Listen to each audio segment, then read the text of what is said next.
entengué que era el gran dolor que havia sentit al caure. Devia haver patat en el pern de ferro que sortia d'un retaule vell arraconat en el reraltar.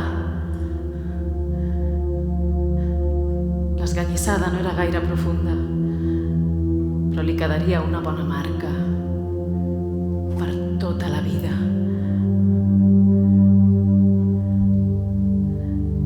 Li semblà que tota cosa estada deixa senyal.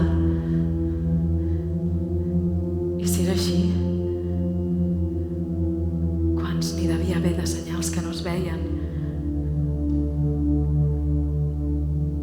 A tot arreu.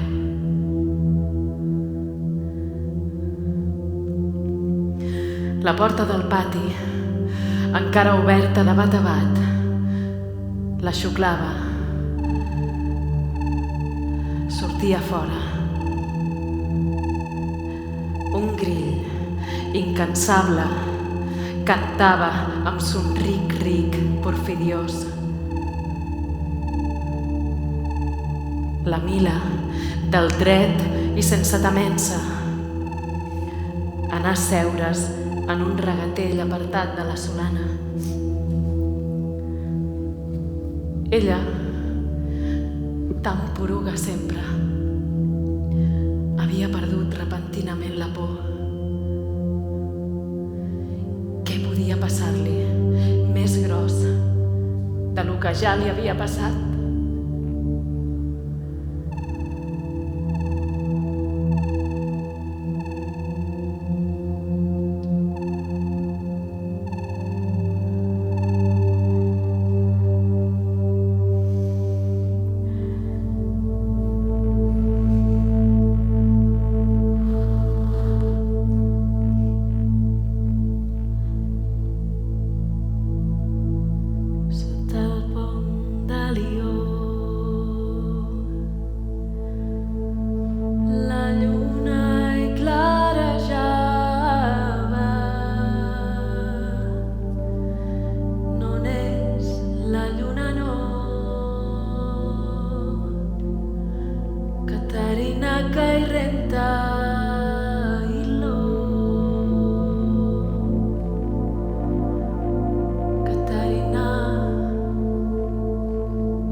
Fadrinets, tots tres a la mirada,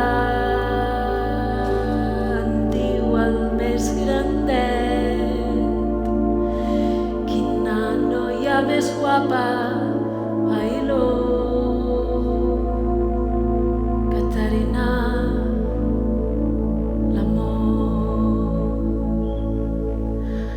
Respon el mitjancer, que està fària per casa, i respon el més petit: calleu, calleu, xerraires, ai-lo,